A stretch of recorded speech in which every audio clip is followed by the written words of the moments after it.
স্মৃতি ঔজ্জ্বল্য দিয়ে ভরে তোলে আমাদের হৃদয়। এক রাশ সৌন্দর্য নিয়ে হাজির হয় রাতের আকাশ আমাদের চোখে। আমরা মুগ্ধ দৃষ্টিতে তাকিয়ে থাকি, বোঝার চেষ্টা করি সৌন্দর্যের গঠনটা, অতঃপর উদাস মনে ঘুরে বেড়াই তারা থেকে তারাতে। ছাদের ঠিক এক প্রান্তে উদাস ভঙ্গিতে আকাশের পানে তাকিয়ে আছে রজনী। জীবনের সাথে ঘটে যাওয়া না মেলা অঙ্কগুলো পুনরায় মেলাতে চাচ্ছে, কিন্তু না, এই অঙ্কগুলো মিলতে অক্ষম। দীর্ঘ শ্বাস ফেলে চোখ বন্ধ করতে টুপ করে চোখের কার্নিশ পেয়ে গড়িয়ে পড়ল দু ফোঁটা অশ্রু। রাত এখন 1:45 বাজে। সবাই ঘুমে বিভোর, অথচ রজনীর চোখে ঘুম নেই। 2 বছর হতে চলল সে কবে শান্তির ঘুম দিয়েছিল মনে পড়ছে না। রজনী সন্তর্পণে চোখের অশ্রুটুকু মুছে নিল। এবার রুমে ফেরা উচিত। ঘুমের মেডিসিন খেয়ে ঘুমানোর প্রস্তুতি নিতে হবে তো। ঘরে যাওয়ার জন্য পিছনে ফিরতেই রজনী দেখে রুয়াদ ঠিক তার সামনেই নির্নিমেষে চেয়ে আছে তার দিকে।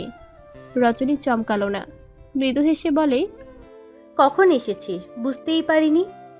রুয়াদ কয়েক কদম এগিয়ে আসলো রজনীর দিকে, শাসনের সুরে বলল, তোমাকে আমি কি বলছিলাম আপা? বলেছিলাম না রাতে ছাদে আসতে না? এখন বাজে কয়টা জানো? রুয়াতের শাসন দেখে রজনীর হাসি পেল, কিন্তু ভেতরেই দমিয়ে রাখলো হাসিটা। একটার মতো বাজে মনে হয়, ঘুম আসছিল না, সেই জন্য একটু তারাদের সাথে গল্প করতে এসেছি। রজনী হাসল, কিন্তু এই হাসির রেখায় আনন্দ নেই, আছে এক রাশ চাপা তিক্ততা। রজনী রুয়াতের পাশ কাটিয়ে ছাদ থেকে নেমে যেতে যেতে বলে, রুমে গিয়ে ঘুমা, আমাকে নিয়ে অযথা চিন্তা করিস না। রজনী চলে গেল। রুয়াত ততক্ষণ তাকিয়ে রইল রজনীর পানে, যতক্ষণ রজনীকে দেখা যায়। সাফায়েতরা সন্ধ্যা নামার পরপরই চলে গিয়েছে শিকদার বাড়ি থেকে। রুয়াত রাতের খাবার খেয়ে ঘুমিয়েছিল না।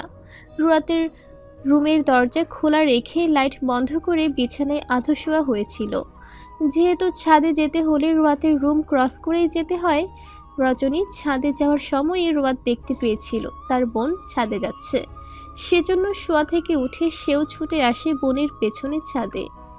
রুয়াত দীর্ঘশ্বাস ফেলল, আকাশে থাকা তারাগুলোর দিকে তাকিয়ে বলল, পৃথিবী, তুমি এত নিষ্ঠুর কি করে হলে আমার আপার ক্ষেত্রে? সব ভালো মনের মানুষদেরই কেন তুমি এক আকাশ সম কষ্ট দাও? আমার আপার কষ্ট যে আমার সহ্য হয় না। যদি ক্ষমতা থাকতো, ট্রাস্ট মি, আমার জীবনের সব দুঃখ, সব তিক্ততা, গ্লানি চিরতরে মুছে ফেলে পৃথিবীর সমস্ত সুখ আনন্দ একটা র্যাপিং পেপারে মুড়ে নিয়ে আপার সামনে মেলে ধরতাম। আপার ধারে কাছে কোনো দুঃখকে আসতে দিতাম না। পৃথিবী, তুমি বড্ড বোকা, মানুষ চিনতে পারো না। অসৎ খারাপ লোকগুলোকে কি সুখীতে রাখো, আর সৎ ভালো মানুষদের অসুখে। তোমারও বিচার হওয়া উচিত ভুল মানুষকে সুখ দেওয়ার জন্য। রুয়াত পৃথিবীর উপর একরাশ বাজে অনুভূতি নিয়ে ছাদ থেকে নেমে গেল। সাফায়াত আর সাদমান দাঁড়িয়ে আছে বেলকনিতে। সাফায়াতের দৃষ্টি রাস্তায় চলতে থাকা ল্যাম্পপোস্টের আলোতে। সাদমানের হাতে কফির মগ। সাদমান গরম ধোঁয়া ওঠা কফিতে চুমুক দিয়ে বলে, ব্রো, সামনে বিয়ে তোমার, আবার কবে তোমার সাথে এভাবে রাত জাগবো, রাতের আকাশে মুগ্ধ দেখবো জানা নেই। সাফায়াত ঘাড় বেঁকিয়ে তাকালো সাদমানের দিকে, এমনভাবে ছেলেটা বলছে মনে হয় সে সারাদিন বউ নিয়ে পড়ে থাকবে। হঠাৎ এই কথা বলছিস কেন? কোন কথা? এই যে রাত জাগতে পারবি না। ঠিকই তো বললাম। ভেবে দেখো, তোমার বিয়ে হয়ে গেলে কি আর তুমি বউ রেখে আমার সাথে রাত জাগবে? তখন তাড়াতাড়ি দরজা আটকে ঘুমিয়ে পড়বে, ডেকেও পাওয়া যাবে না তোমায়। সাফায়াত কান টেনে ধরল সাদমানের। হতচ্ছাড়া, তুই সব জানতা নাকি? আমি পুরুষ, সেই জন্য জানি। তার মানে তুই এটা করবি? বিয়ে করে বউকে রেখে ঘর থেকেও তো মনে হয় বের হবি না, ডেকে টেনেও বের করা যাবে না। সাদমান হাই তুলতে তুলতে বলে, হতেও পারে, কারণ আমি বউ পাগল পুরুষ হব, বউয়ের আঁচল ধরে থাকবো। তা আছে নাকি কেউ? সাদমান এক রাশ আফসোসের সহিত বলে, তোমার ওই হ্যান্ডসাম ভাইটা এখনো সিঙ্গেল বলে বিশ্বাস করবে? না করার কি আছে? তুই কি হ্যান্ডসাম নাকি? সাদমান চুলগুলো পেছনে ঠেলে দিয়ে শার্টের কলার ঠিক করে অবাক হয়ে বলে, আমাকে তোমার হ্যান্ডসাম মনে হয় না? কই না তো। তোমার চোখের সমস্যা আছে ভাই, ডাক্তার দেখাও। অকালে ছাত্রছাত্রীদের পড়িয়ে চোখের মাথা খেয়ে ফেলেছ। সত্যি সিঙ্গেল তুই? হ্যাঁ ভাই। প্রেম করার মতো কি মেয়ে তোর কপালে জোটে নি? জুটবে না কেন? আমাকে দেখে মেয়েরা ফিদা হয়ে যাবে। তার নমুনা দেখলাম, সেই জন্যই তো সিঙ্গেল। ব্যাপারটা সেটা না। তাহলে কি? আসলে মনের মতো মেয়ে পায়নি তোমার ভাইটা এখনো। কেমন মেয়ে চাই তোর? সাদমান আকাশের দিকে তাকালো। ইয়া বড় থালার মতো চাঁদের দিকে তাকিয়ে বলল, মেয়েটা হবে শান্তশিষ্ট, নম্র, ভদ্র, মুখশ্রী জুড়ে থাকবে মায়া। তাকে প্রথম দেখেই কিছু একটা ফিল হবে মনে, গৃহীন থেকে। আর সে আশেপাশে থাকলে অদ্ভুত এক অনুভূতি হবে, ভালো লাগা কাজ করবে। আর তার সাথে প্রথম দেখায় আকাশ পাতাল এক করে বৃষ্টি রঙ। সাফায়েত সাদমানের মাথায় টোকা মারল। রুমে যেতে যেতে বলল, জীবনটা কোনো রূপকথার গল্প না যে সব কল্পনার মতো হবে। তা অবশ্য ঠিক, কিন্তু কল্পনা করে ক্ষতি কি? হয়তো আমার চাওয়ার মতোই সব হবে। দোয়া করি মনের মানুষের সাথে তো সাক্ষাৎ খুব শীঘ্রই হোক। আমিন। সাফায়েত হেসে উঠল। সাদমান আজ আর নিজের রুমে গেল না, সাফায়েতের সাথেই ঘুমিয়ে পড়ল। রজনী রুমে এসে ড্রয়ার থেকে ঘুমের মেডিসিনের পাতা থেকে একটা ট্যাবলেট বের করে খেয়ে নেয়। রুমের লাইট বন্ধ করে বালিশে মাথা দিয়ে আরেক বালিশ কানে চেপে ধরে ঘুমানোর চেষ্টা করে। মিনিট কয়েক চেষ্টা করার পর ঘুমিরে এসে হানা দেয় চোখে। রজনী তলিয়ে যায় ঘুমে। পুরো গগনে সূর্য এর মধ্যেই কোমলতা স্নিগ্ধতা ছেড়ে কর্কশ উষ্ণ হতে শুরু করেছে। নরমের আবহ শেষ করে গরমের ফুলকা ছাড়ছে। সকাল 9টা বাজে। রোদের তীব্রতা দেখে মনে হচ্ছে এ যেন এক দুপুর। ডাইনিং টেবিলে বসে খাবার খাচ্ছে কবির শিকদার। সোফায় বসে আছে রোয়াত। রজনী রুমে। কবির শিকদার বাসায় থাকাকালীন খুব প্রয়োজন না হলে রুম থেকে বের হয় না রজনী। এতে কবির শিকদার তেমন কিছু যায় আসে না বলে মনে হয় না। হলে নিশ্চয়ই বড় মেয়েকে রেখে এভাবে খাবার খেতে পারতেন না। খাবার খাওয়ার আগে রোয়াতকে যেভাবে ডাক দেয় সেভাবে নিশ্চয়ই রজনীকেও ডাক দিত। এটা নিয়ে ভীষণ মন খারাপ রোয়াতের। রোয়াত বোনকে ছাড়া খায় না। কবির শিকদার খাওয়ার জন্য ডাকলে রোয়াতকে এটা ওটা বলে খাওয়ার বিষয়টাকে ঘুরিয়ে ফেলে। কবির শিকদার খাবার খেয়ে হাত মুছে অফিসের ব্যাগ কাঁধে নিয়ে রোয়াতের কপালে চুমু খেয়ে বলে, আসছি, আর বিকেলে রেডি হয়ে থাকো, সাফায়েত নিতে আসবে তোমায়। রোয়াত চট করে বলে ওঠে। কেন? পরক্ষণে জিহ্বায় কামড় দিয়ে বলে, আচ্ছা। কবির শিকদার এদিক ওদিক কিছুক্ষণ তাকিয়ে চলে যায় নিজ কাজে। রোয়াত প্রতিদিন ভার্সিটি যায় না, সপ্তাহে 3 দিন যায়। একদিন পর পর রোয়াত বসা থেকে উঠে বোনের রুমে চলে যায়। রজনী তখন বিছানায় পা তুলে বসে আছে। রোয়াত রুমে ঢুকতেই রজনী বলে ওঠে, আব্বু চলে গেছে? রোয়াত উপর নিচ মাথা নাড়ায়। চলো এখন খেতে, খিদে পেয়েছে নিশ্চয় এতক্ষণে। রজনী বসা থেকে উঠে রোয়াতের সাথে চলে গেল খেতে। সামিরা শিকদার 2 মেয়েকে খাবার বেড়ে দিয়ে নিজেও তাদের সাথে খেয়ে নিল।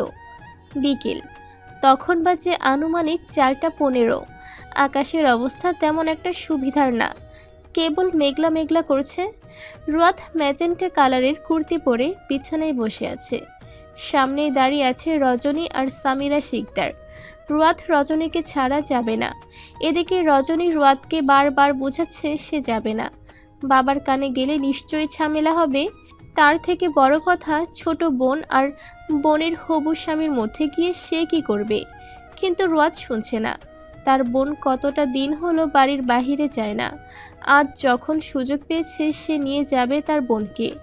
সামিরা শিকদার রজনীর দিকে তাকিয়ে বলল, রুয়াতের সাথে যা, তোর বাবার কানে যাবে না। অনেকদিন হলো বাহিরে যাস না, আজ ঘুরে আয়। রজনী বিরোধিতা করল। না মা, আমি যাব না। ওদের মধ্যে আমি গিয়ে কি করব? এর চেয়ে রুমেই থাকি। দেখছিস তো, তুই না গেলে ও যাবে না। সাফায়েত চলে এলো বলে। রজনী রোয়াতের দিকে তাকালো। রোয়াত হাত জোর করে বলল, জি আপা, রাজি হয়ে যা। অবশেষে রজনী রাজি হলো। রোয়াত খুশিতে জড়িয়ে ধরল বোনকে। তারপর আলমারি থেকে মিষ্টি কালারের সালোয়ার কামিজ এনে চটপট রেডি হতে বলল। রজনী সালোয়ার কামিজ নিয়ে ওয়াশরুমে গিয়ে পাল্টে আসে। তারপর চুলগুলোকে হাত খোপা করে বলে, চল। রুয়াদ তাকালো বোনের দিকে। মুখে কোনো প্রসাধনী নেই, চোখে কোনো কাজল নেই, ঠোঁটে কোনো লিপস্টিক নেই, মুখ জুড়ে শুভ্রতা রাশে আছে। রুয়াদ চুমু খেলো বোনের গালে। আমার আপাই বেস্ট। রজনী রুয়াতের মাথায় চুমু খেলো। চল এবার। রুয়াত মাথা নাড়িয়ে রজনীর হাত ধরে বেরিয়ে নিচে আসলো। তারপর সাফায়েতের নম্বরে কল লাগালো। সাফায়েত সবে ভার্সিটি থেকে বের হয়েছে। রুয়াতের ফোন কল পেয়ে ফোনটা রিসিভ করে বলে, ভার্সিটি কেবল শেষ হলো, ওয়েট করুন, আমি আসছি। কেটে দিল সাফায়াত ফোন। পার্কিং থেকে গাড়িটা নিয়ে রুয়াতের বাসার দিকে চলে গেল।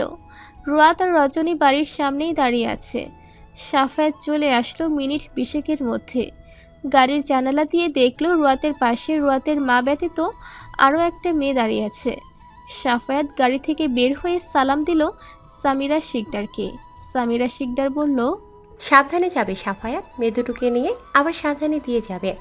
সাফায়াত বুঝলো এটা তাহলে তার সেই বড় মেয়ে, যার সম্বন্ধে কিছু কথা সে শুনেছে। চিন্তা করবেন না আন্টি, যেভাবে নিয়ে যাচ্ছি সেভাবেই দিয়ে যাব। সামিরা শিকদার মুচকি হেসে দুই মেয়েকে ইশারা করলো গাড়িতে গিয়ে বসতে।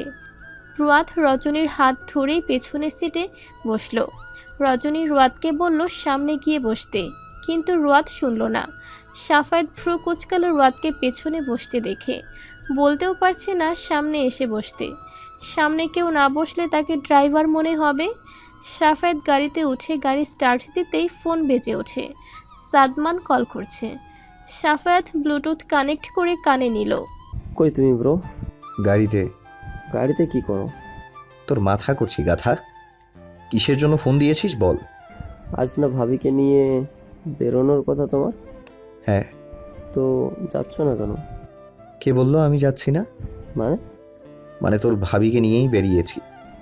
ও সিট আমাকে না নিয়েই চলে গেল। লোকেশনে সেন্ড করো, আই এম কামিং। রমনায় চলে আয়, বাই। সাফায়াত ফোন কেটে দিল। লুকিং গ্লাসে তাকাতেই দেখল রুয়াত বোনের কাঁধে মাথা দিয়ে চোখ বন্ধ করে আছে, আর রজনীর দৃষ্টি বাইরে থাকা প্রকৃতির দিকে। রমনা পার্কের ঠিক মাঝখানটায় দাঁড়িয়ে আছে সাফায়াত, রুয়াত, রজনী। রুয়াত বোনের হাত ধরে চারিপাশ দেখছে। আশেপাশে প্রচুর মানুষের আনাগোনা। আকাশটা আগের তুলনায় আরও খুঁটখুঁটে আঁধারে ডুবে গেছে। চারিপাশে ঝড়ো হাওয়া বইছে। রজনী মুগ্ধ হয়ে চারিপাশ দেখে চলছে। রুয়াতের এবার বিরক্ত লাগলো। সেই কখন থেকে দাঁড়িয়ে আছে তারা এখানে। আর কতক্ষণ দাঁড়িয়ে থাকবো আমরা? সাফায়াত ফোনের দিকে দৃষ্টি রেখেই বলে, আর দাঁড়িয়ে থাকতে হবে না, হাঁটা ধরুন। কোথায় হাঁটা ধরবো? সামনে। রুয়াত বোনকে নিয়ে হাঁটা ধরলো। হেঁটে ব্রিজটার উপর এসে দাঁড়ালো। সাফায়াতও দাঁড়িয়ে গেল। ইশারায় বোঝালো এখানে দাঁড়ালেন কেন। রুয়াত হ্যান্ডব্যাগ থেকে ফোনটা বের করে বলে, কয়েকটা ছবি তুলবো। এই আপা দাঁড়িয়ে পোস্ট নে। রজনী হক চকিয়ে গেল। এত মানুষের সামনে সে ছবি তুলবে? না না, আমি ছবি তুলবো না, তুই দাঁড়া, আমি তুলে দিচ্ছি ছবি। রুয়াত ফোনটা সাফায়াতের হাতে ধরিয়ে দিয়ে বলে, আমাদের ছবি তুলে দিন তো। রুয়াত বোনের পাশে দাঁড়িয়ে পোজ নিল। রজনী ঠাই দাঁড়িয়ে রইল। রুয়াত খোঁচা দিল। পোস্ট নে আপু। রজনী রুয়াতের হাত ধরে পোজ দিল। সাফায়াত পিক তুলে দিল। পিক তোলার সময় রুয়াতের দিকে পূর্ণ দৃষ্টি দিল। মেজেন্টা কালারের কুর্তিতে বেশ ভালোই লাগছে। ছবি তোলার পরপরই আকাশের বুক চিরে ঝুম বৃষ্টির আগমন হলো ধরণীতে। সাফায়াত রুয়াতের দিকে তাকিয়ে বলে, ওই ছাউনির নিচে চলুন। রুয়াত দৌড়ে ছাউনির নিচে গেল। সাফায়াত রজনীও আসলো। রুয়াত মাথা থেকে বৃষ্টির পানি ছেড়ে ফেলতে ফেলতে বলে, ঘোরার জন্য আর দিন পেলেন না? বৃষ্টির দিনেই আসতে হলো। সাফায়াত আকাশের দিকে তাকিয়ে বলে, আমাকে কি সব জানতে মনে হয় আপনার? সকালে রোদ দেখে কেউ ভেবেছিল বিকেলে বৃষ্টি হবে? সাফায়াত পকেট থেকে ফোন বের করে সাদমানকে ফোন করে। বিরক্তির সহিত বলে, কই তুই? তোর জন্য অপেক্ষা করতে করতে শহীদ হয়ে যাচ্ছি। সাদমান গাড়ি থেকে দুটো ছাতা নিয়ে একটা ফুটিয়ে রমনার ভিতর ঠুকতে ঠুকতে বলে, এই তো আমি এসে গেছি ব্রো। তোমরা কোথায় দাঁড়িয়ে আছো? ছাউনির নিচে। ওকে, আই এম কামিং। রুয়াত সাফায়াতের কথোপকথনগুলো শুনল। কে আসছে? সাফায়াত ফোন পকেটে ভরতে ভরতে বলে, আমার ছোট ভাই নাম কি? সাদমান হোসেন। ও, সে কত দূর? ওই তো এসে পড়েছে। সাফায়াত সামনের দিকে দৃষ্টি দিয়ে বলল। রুয়াত তাকালো। ব্লু কালারের শার্ট পরিহিত, মাথায় ছাতা নিয়ে এদিকে এগিয়ে আসছে। ধবধবে ফর্সা শরীরের রং, সাফায়াতের থেকেও উজ্জ্বল রং তার। সাদমান সাফায়াতদের সামনে এসে মুখে হাসি ঝুলিয়ে বলে, আসসালামু আলাইকুম ভাবি, ভালো আছেন? রুয়াত মুচকি হেসে বলে, ওয়ালাইকুম আসসালাম, ভালো আছি, আপনি? আমি তো ফার্স্ট ক্লাস আছি। তো ভাই চলো রেস্টুরেন্টে যাওয়া যাক। ছাতাটা দে। সাদমান হাতে থাকা ছাতাটা সাফায়াতের হাতে দেয়। সাফায়াত ছাতাটা ফুটিয়ে রুয়াতের দিকে তাকিয়ে বলে। আসুন। রুয়াত বোনের দিকে একবার তাকায়। আপু, আমি আপনি এক ছাতার তলে হবে? ভিজে যাব তো। সাফায়াত তপ্ত শ্বাস ফেলল।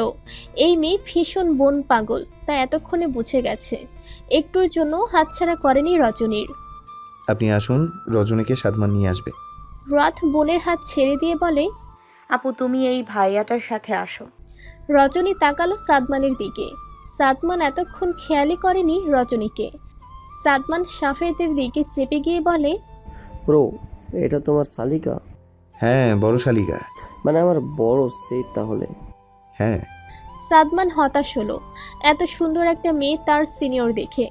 সাফায়াত রুয়াতকে নিয়ে চলে গেল। সাদমান রজনীর সামনে দাঁড়িয়ে বলল। আসুন মিস সিনিয়র।